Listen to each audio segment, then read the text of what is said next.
कल्पना कीजिए आप एक साधारण युवक हैं, BCom pass, BPSC prelims clear कर लिया है। सपना है कि अधिकारी बनकर देश और समाज की सेवा करेंगे।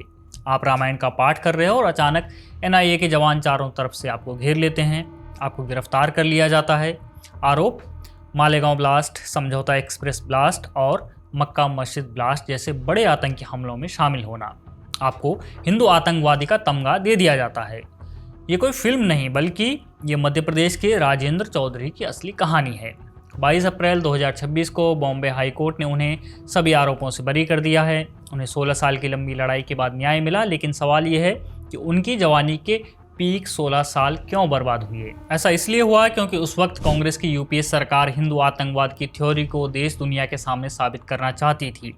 मुस्लिम वोट बैंक को खुश करने के लिए, हिंदू संगठनों को बदनाम करने के लिए और राजनीतिक फायदे के लिए निर्दोष हिंदुओं को आतंकी घोषित कर दिया गया। आज इस वीडियो में हम बताएंगे कैसे कांग्रेस सरकार ने जांच एजेंसियों का दुरुपयोग किया, यातनाएं दी और भगवा आतंक का नैरेटिव गढ़ने की कोशिश की। दैनिक भास्कर की एक रिपोर्ट कहती है कि राजेंद्र चौधरी इंदौर के नजदीक देपालपुर के धाकड़ सेरी गाँव के रहने वाले हैं। यहीं पर ये पले बढ़े और बीकॉम किया।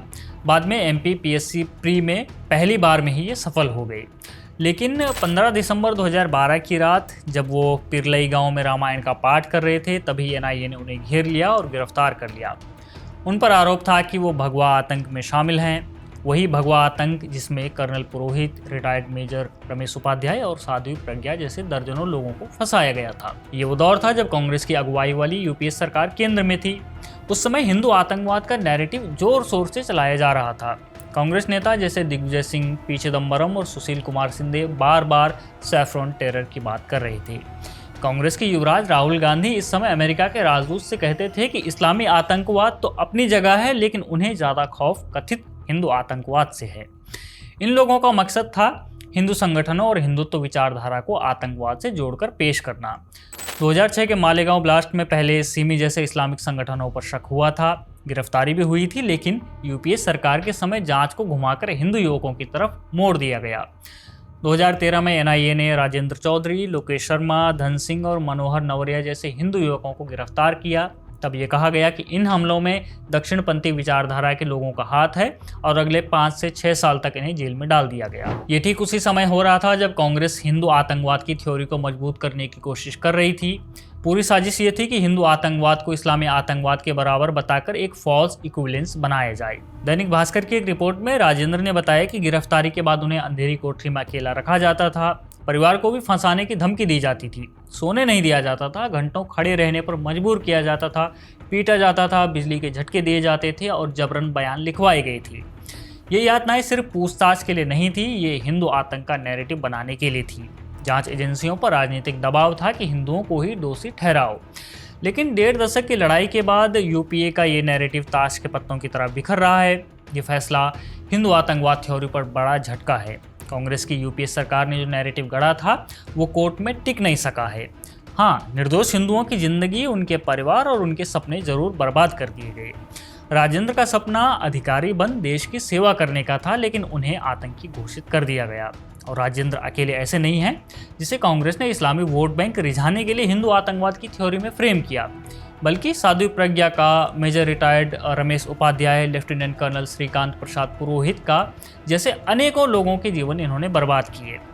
मालेगांव ब्लास्ट केस में इन तीनों पर भी आतंकवाद के गंभीर आरोप लगाए गए थे। कांग्रेस सरकार के समय कहा गया कि ये लोग बम बनाकर ब्लास्ट करवाने में शामिल थे।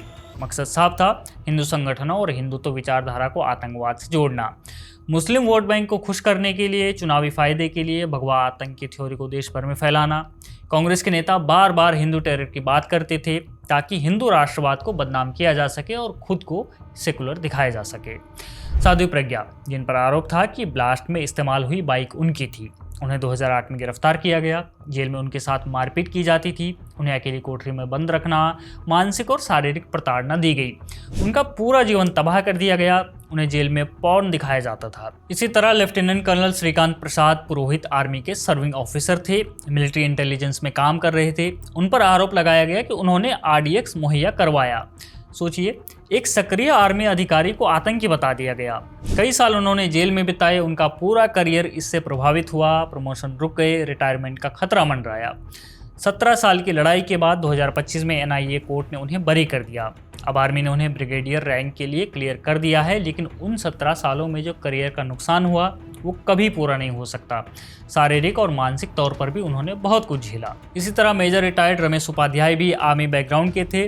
उन्हें भी गिरफ्तार किया गया और कहा गया कि वो इस साजिश में शामिल थे। जेल में उन्हें सॉलिटरी कन्फाइनमेंट में रखा गया, शारीरिक और मानसिक टॉर्चर दिया गया, यहाँ तक उनकी बेटी के रेप की धमकियाँ दी गई। उन्होंने बाद में कहा कि उन पर दबाव डाला गया कि वे कुछ राजनीतिक नेताओं के नाम लें। 17 साल तक ये केस उनके परिवार और सम्मान दोनों को प्रभावित करता रहा। 31 जुलाई 2025 को मुंबई की स्पेशल NIA कोर्ट ने इन सभी आरोपों से इनको बरी कर दिया। कोर्ट ने कहा कि सबूतों का अभाव है, कोई ठोस प्रमाण नहीं मिला, बाइक प्रज्ञा की थी या नहीं, पुरोहित ने RDX दिया या नहीं, कुछ भी साबित नहीं हुआ। और सिर्फ थ्योरी फर्जी ही साबित नहीं हुई है, बल्कि अब तो ये सच भी सामने आ चुका है कि थ्योरी क्यों और कैसे गढ़ी जा रही थी। गृह मंत्रालय में तब अंडर सेक्रेटरी रहे RVS मणि ने अपनी किताब में साफ तौर पर बताया कि कैसे पूरा हिंदू आतंक का नैरेटिव कांग्रेस सरकार में मंत्री शिवराज पाटिल, दिग्विजय सिंह और उनसे जुड़े कुछ पुलिस अधिकारी ड्राइव कर रहे थे।